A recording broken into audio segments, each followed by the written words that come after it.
Hello psycho dreamers, welcome back to the lecture series of general psychology.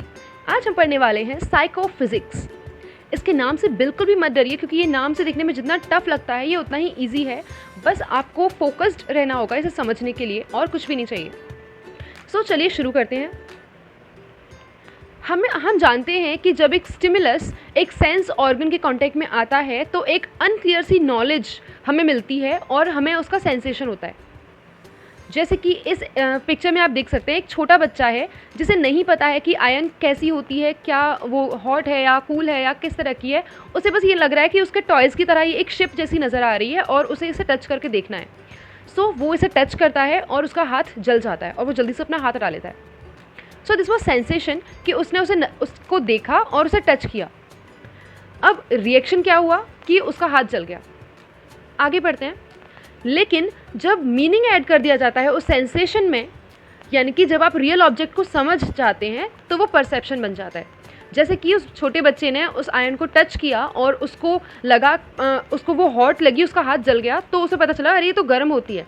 So next time जब भी वो उस ion को देखेगा तो वो उसको टच नहीं करेगा, क्योंकि उसके साथ एक मीनिंग जुड़ चुका है कि ये तो हॉट होती है, मुझे इसे टच नहीं करना है। So here perception has happened.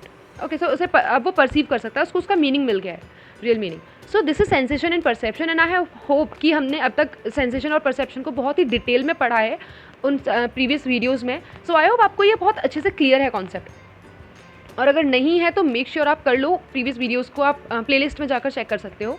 Sensation and perception नाम से मैंने पूरी प्लेलिस्ट बना रखी है। तो अब यहाँ सेंसेशन हो गया और परसेप्शन हो गया ना। अपनी स्क्रीन पर आप देख सकते हो कि येलो कलर के कुछ शेड्स यहाँ पर दिख रहे होंगे। आई होप आपको ये तो बिल्कुल क्लियर होगा कि ये जो बीच में स्क्वायर टाइप का जो yellow colour, light yellow colour जैसा दिख रहा है, उसका कलर, उसका शेड, और जो बैकग्राउंड में, स्लाइड के बैकग्राउंड में जो येलो कलर दिख रहा है, उनका दोनों का शेड डिफरेंट है। और काफ़ी लोगों को ये भी पता चल रहा होगा कि ये जो स्क्वायर बना हुआ है इसमें left to right shades darker होते जा रहे हैं। यानी कि जो लेफ़्ट साइड में, लेफ़्ट मोस्ट में है वो लाइट येलो है, फिर उसके बाद एक लाइन हल्की सी नज़र आ रही है, उसके बाद एक डार्क शेड हो गई है, फिर एक और लाइन है, फिर और डार्क हो गई है, और फिर फोर्थ में और डार्क हो गया। आप में से कम ही लोगों को थर्ड और फोर्थ के बीच की लाइन नज़र आ रही होगी। तो कैसे हम ये पता कर पाते हैं कि जो चीज़ हम देख रहे हैं, जो सेंसरी इन्फॉर्मेशन हम देख रहे हैं, उसमें कितना डिफरेंस है और कितनी इंटेंसिटी होने पर उस डिफरेंस में कितना ज़्यादा एक कौन सी लाइन होती है ऐसी जिस लाइन के इधर होगा तो हमें वो डिफरेंस नज़र आएगा और दूसरी तरफ होगा तो वो डिफरेंस नज़र नहीं आएगा। सो कैसे हम ये सब पता कर पाते हैं, इसे और अच्छे से समझते हैं। अरे यार, आज तो चाय में चीनी ही नहीं पता चली बिल्कुल। तुमने चाय में चीनी नहीं डाली थी क्या? डाली तो थी मैंने, नहीं तो बिल्कुल चीनी पता नहीं चल रही थी। ये बहुत ही कॉमन सा डायलॉग होगा आप लोगों में से कईयों के घर में जो होता होगा कई बार सुबह सुबह। तो ऐसा होता है कि हम चीनी डालते हैं लेकिन सामने वाले को चीनी ही नहीं लगती, उसमें फील ही नहीं होती है। या फिर कभी कभी हमने तो नॉर्मल चीनी डाली होती है लेकिन सामने वाले को बहुत मीठी लग जाती है। तो ऐसा कैसे होता है, ये क्यों होता है? अगर कोई इंसान 5 चम्मच वाली चाय पीता है नॉर्मली, वैसे ऐसे कोई होते नहीं है जनरली इतनी मीठी चाय पीने वाले, बट फॉर एन इंस्टेंस हम मान लेते हैं, तो उस इंसान की चाय में अगर आप 4.5 चम्मच चीनी डालोगे तो उसको डिफरेंस पता नहीं चलेगा। उसको लगेगा ये उतनी ही मीठी है जितनी हर रोज़ होती है। या फिर अगर आप 5.5 चम्मच चीनी डाल दोगे उसकी चाय में, फिर भी उसे डिफरेंस पता नहीं चलेगा, उसे फिर भी वो नॉर्मली लगेगी। बट अगर आपने उस इंसान की चाय में 6 चम्मच चीनी डाल दी या फिर 4 चम्मच चीनी कर दी, तो उसको वो डिफरेंस पता चलेगा। वो बोलेगा, अगर 4 चम्मच है तो वो बोलेगा कि चीनी इसमें कम है, थोड़ी तो कम है, और अगर 6 चम्मच डाल दी तो वो बोलेगा इसमें चीनी ज़्यादा डली हुई है, हालांकि 4.5 पे पता नहीं चल रहा था। सो ये जो लेवल है कि 5 से 6 होने पर पता चलता है लेकिन 5.5 होने पर या 4.5 होने पर डिफरेंस पता नहीं चलता, यही वो क्रिटिकल लेवल है जिसकी हम बात कर रहे हैं, जिसके बारे में साइकोफिजिक्स स्टडी करती है। तो साइकोफिजिक्स क्या है? The stimulus energy below the critical level of intensity does not produce sensation. The branch of knowledge which deals with such phenomenon is known as psychophysics. Psychophysics वो ब्रांच है psychology की, वो branch है knowledge की, जो कि deal करती है ऐसे फिनोमिना से जहाँ पर अगर स्टिमुलस की एनर्जी एक particular critical level of intensity से थोड़ी नीचे हो तो सेंसेशन प्रोड्यूस नहीं होती है। क्यों नहीं होती है, कैसे होती है, कब होगी, कब नहीं होगी, ऐसे फिनोमिना से डील करती है जो ब्रांच, उसे हम कहते हैं साइकोफिजिक्स। अब जो सारी सेंसरी एक्सपीरियंसेस हम एक्सपीरियंस करते हैं उनका पाथ कुछ डिफरेंट होता है, मतलब सिमिलर तो होता है बट उनमें थोड़ा थोड़ा अंतर होता है। फॉर एग्जांपल जब हम कुछ देखते हैं यानी कि अपनी आइज़ वाले सेंसेस से कुछ इन्फॉर्मेशन रिसीव करते हैं तो वो इन्फॉर्मेशन न्यूरल इम्पल्सेस से होते हुए हमारे ब्रेन में जाती है और फिर ऑक्सीपिटल लोब में जाकर उसकी प्रोसेसिंग होती है, जहाँ पर विजन से रिलेटेड प्रोसेसिंग होती है हमारे ब्रेन में, ऑक्सीपिटल लोब। वहीं दूसरी तरफ अगर हम कुछ सुनते हैं तो जो हियरिंग वाली जो इन्फॉर्मेशन है वो हमारे टेम्पोरल लोब में जाती है, वहाँ पर प्रोसेसिंग होती है। अगर कोई चीज़ हम करते हैं तो उसकी प्रोसेसिंग हमारे पैराइटल लोब में होती है, एंड सो ऑन। सो इस तरह से इनका पाथ वैसे तो सिमिलर ही है बट कुछ डिफरेंट है कि इनकी जो प्रोसेसिंग है वो अलग अलग जगह पर होती है। लेकिन पाथ थोड़ा बहुत अंतर होने पर भी इनके जो सीक्वेंस है, इनके जो स्टेप्स हैं वो बिल्कुल एग्जैक्टली सेम है। ये एग्जैक्टली यही स्टेप्स फॉलो कर कर सारी इन्फॉर्मेशन प्रोसेस होती है और सेंसेशन अकर होती है। अब ये स्टेप्स क्या हैं? First is presence of proximal stimulus. Proximal stimulus का क्या मतलब है? ये term proximal stimulus and distal stimulus मैं एक अलग वीडियो में एक्सप्लेन करने वाली हूँ। अगर आप ये वीडियो जब देख रहे हैं तो एक बार प्लेलिस्ट में प्लीज़ चेक कर लीजिएगा साइकोफिजिक्स की, कि हो सकता है आप जब देख रहे हैं उससे पहले मैंने अपलोड कर चुका हूँ। और अगर नहीं है तो मैं अभी 1-2 दिन में अपलोड कर दूँगी प्रॉक्सिमल और डिस्टल स्टिमुलस का डिफरेंस। अभी के लिए समझ लेते हैं। फॉर एग्ज़ाम्पल आप कुछ लिख रहे हैं, सपोज आप अपना होमवर्क कर रहे हैं, उस टाइम में आपने अपने हाथ में पेन पकड़ा हुआ है, उस पेन को पकड़कर आप लिख रहे हैं, तो ऐसे में वो जो पेन है वो डिस्टल स्टिमुलस है, जो एनवायरनमेंट में मौजूद है, जो प्रेजेंट है, आप देख सकते हो, उसको टच कर सकते हो, पकड़ सकते हो, ऐसा जो एनवायरनमेंट में जो ऑब्जेक्ट मौजूद है दैट इज़ डिस्टल स्टिमुलस। और उस पेन को जो आपने पकड़ा हुआ है, वो जो आपकी फिंगर्स पर प्रेशर एक्सर्ट हो रहा है, वो जो प्रेशर आपकी फिंगर्स फील कर रही हैं, दैट इज़ प्रॉक्सिमल स्टिमुलस। एक और एग्जाम्पल समझ लेते हैं अगर आपको समझ ना आया हो तो। फॉर एग्जाम्पल जैसे पिछले एग्जाम्पल में हमने देखा, उस बच्चे ने उस आयन को टच किया और उसका हाथ जल गया, तो वो जो आयन थी that was a distal stimulus, वो मौजूद है एनवायरनमेंट में, हम उसे देख सकते हैं, टच कर सकते हैं, पकड़ सकते हैं। और जब उसने उसे टच किया और जो हीट उसने फील की, that heat was proximal stimulus. I hope now it is clear to you. और अगर फिर भी समझ में नहीं आया तो आप जो वीडियो में अपलोड करूँगी उसमें आप और समझ सकते हैं अच्छे से कि डिस्टल और प्रॉक्सिमल स्टिमुलस में क्या डिफरेंस है। तो फर्स्ट स्टेप ऑफ साइकोफिजिक्स में जो स्टेप्स हैं, सीक्वेंस है, उसका फर्स्ट स्टेप है प्रेजेंस ऑफ प्रॉक्सिमल स्टिमुलस, यानी कि प्रॉक्सिमल स्टिमुलस होना चाहिए। Second step is neural chain of events. जो इवेंट्स हो रहे हैं यानी कि जो न्यूरल चेन बनती है, हम सेंसरी रिसेप्टर से रिसीव करते हैं, फिर वहाँ से वो ब्रेन तक जो जाती है तो एक न्यूरल चेन की फॉर्म में जाती है ना information.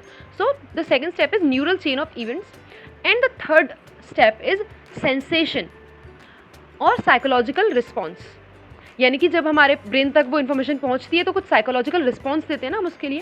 So that is sensation, that is psychological response. ये 3 स्टेप्स हैं जो कि सीक्वेंस में होते हैं हमारे सारे सेंसेस के लिए।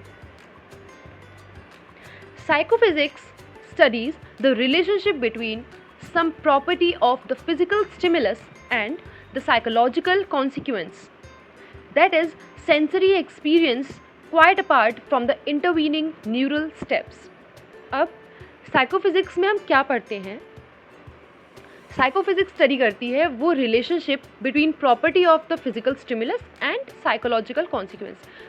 फिजिकल स्टिमुलस और साइकोलॉजिकल कॉन्सिक्वेंस जो हो रहे हैं, मतलब कि जब हमने फिजिकल स्टिमुलस को देखा या कांटेक्ट में आए, किसी भी तरह से सुना या देखा या टच किया, फील किया एंड सो ऑन, तो उस फिजिकल स्टिमुलस से हमारे फिजिकल सेंसेस का कांटेक्ट और फिर हमारे ब्रेन में पहुंचने के बाद जो साइकोलॉजिकल कॉन्सिक्वेंस हुआ, हमने जिस तरह से रिस्पॉन्ड किया, उन दोनों के बीच में क्या रिलेशनशिप है उसकी स्टडी साइकोफिजिक्स करती है। और बीच में आने वाले जो न्यूरल स्टेप्स होते हैं उनको स्किप कर दिया जाता है, यानी कि हमने जो पहले देखे थे, फर्स्ट स्टेप क्या था? प्रॉक्सिमल स्टिमुलस का होना, लास्ट स्टेप था सेंसेशन या फिर साइकोलॉजिकल रिस्पॉन्स का होना, और बीच में न्यूरल चेन ऑफ इवेंट्स या न्यूरल एक्टिविटीज़ जो थी उसको स्किप करके फर्स्ट और लास्ट जो स्टेप है, जो प्रोसेसेस हैं, उनके बीच में जो रिलेशन है उसको स्टडी करती है psychophysics. You may easily measure the magnitude of stimulus in terms of physical energy. Now, this is important. हम आसानी से फिजिकल एनर्जी को मेजर कर सकते हैं। स्टिमुलस की जो स्टिमुलस हमारे सामने है, फॉर एग्जांपल अगर हम शुगर की बात कर रहे थे, तो शुगर में हम देख सकते हैं कि हमने 1 टीस्पून शुगर डाली है या 5 टीस्पून शुगर डाली है एंड सो ऑन, हम उसको मेजर कर सकते हैं। या फिर कोई स्टिमुलाई को हम डिग्री सेंटीग्रेड में या किलोज़ में या इंचेस में या डेसिबल्स या जो भी उस पर एप्लीकेबल उसके मेजरमेंट है उसमें हम उसे मेजर कर सकते हैं। लेकिन it is difficult to measure quantitatively the psychological intensity of the magnitude of a sensation। जो सेंसेशन हमने फील की, ये तो स्टिमुलस हो गया जो हमारे पास मौजूद था, उसको तो हम मेजर कर सकते हैं उसके मैग्नीट्यूड को, बट जो ब्रेन में हमने सेंसेशन फील की उसको हम कैसे मेजर करेंगे, उसका मैग्नीट्यूड, उसकी इंटेंसिटी को हम कैसे मेजर करेंगे। जैसे हमने इस एग्जांपल में देखा कि हमने कलर फर्स्ट वाला और लास्ट वाले के बीच में तो अंतर हम इजीली बता पा रहे हैं, बट थर्ड और फोर्थ के बीच का अंतर हम नहीं बता पा रहे हैं। इसे हम कैसे मेजर करेंगे कि कितनी क्रिटिकल लेवल ऑफ इंटेंसिटी है, या फिर यहाँ पर कितनी चीनी का अंतर होने पर हमें पता चलेगा कि कितना की अंतर आया है या नहीं आया है। सो इन चीज़ों को स्टडी करने के लिए हम साइकोफिजिक्स पढ़ते हैं, और ये जो मेथड्स हैं कि सेंसेशन को मेजर करने वाले, इनको हम साइकोफिजिक्स में आगे पढ़ेंगे। आगे आने वाली वीडियोस में हम थ्रेशोल्ड के बारे में पढ़ेंगे, साइकोफिजिकल मेथड्स के बारे में, Weber's law, Fechner's law, Stevens power law and so on. और ये सब कुछ बहुत ही इंटरेस्टिंग होने वाला है कि नाम से बिल्कुल भी मत डरिएगा। सो आज के लिए इतना ही। लास्ट में आपके लिए एक क्वेश्चन है, क्या ये पॉसिबल है कि स्टिमुलाई एनवायरनमेंट में मौजूद हो लेकिन हमारे क्रिटिकल लेवल ऑफ इंटेंसिटी से वो बिलो हो, इसलिए हम उनके होने का एहसास ही नहीं कर पाते? क्या ऐसा हो सकता है? सपोज़ कि एक बहुत बड़े अपार्टमेंट में 2 एकड़ ज़मीन पर 1 ड्रॉप ऑफ परफ्यूम अगर डाल दी जाए तो हम उसे फील नहीं कर पाएंगे, हम सेंस नहीं कर पाएंगे इतनी बड़ी जगह में, इतनी दूर से।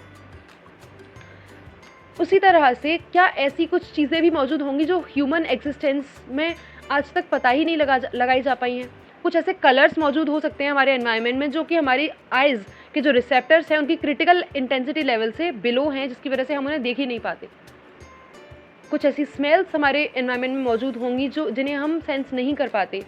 कुछ ऐसे टच वाले स्टिमुलाई हमारे एनवायरनमेंट में मौजूद हो सकते हैं जिन्हें हम टच नहीं कर पाते या फील नहीं कर पाते उनका टच, जैसे कि एक फेदर का टच, अगर वो बहुत छोटा है तो हमें उसका टच फील नहीं होता। सो ये चीज़ें ऐसी हैं, फेदर हो गया या फिर परफ्यूम की ड्रॉप हो गई या कुछ कलर्स हो गए जिनका हम अंतर नहीं बता पा रहे, वो ऐसी चीज़ें हैं जो हमें पता है हमारे पास हैं। लेकिन क्या कोई ऐसी भी चीज़ें हो सकती हैं जो कि हमने कभी पता ही नहीं की, हमें पता ही नहीं चली, क्योंकि उनकी जो क्रिटिकल लेवल है इंटेंसिटी की वो हमारे रिस्पॉन्स करने से, हमारे सेंस करने वाले ऑर्गन्स के क्रिटिकल लेवल से बिलो है। Think about it. इसका आंसर ज़रूर कमेंट बॉक्स में लिखिएगा अपने अकॉर्डिंग, जो भी आपको समझ में आए। इसका कोई परफेक्ट आंसर नहीं है, सो आपको जो भी समझ में आए, आपको लगे कि ये हो सकता है आपके अकॉर्डिंग, तो प्लीज़ कमेंट करके बताइएगा। इससे मुझे पता चलेगा कि मेरे व्यूअर्स कितने क्रिएटिव माइंडेड हैं। Thank you, take care, bye bye.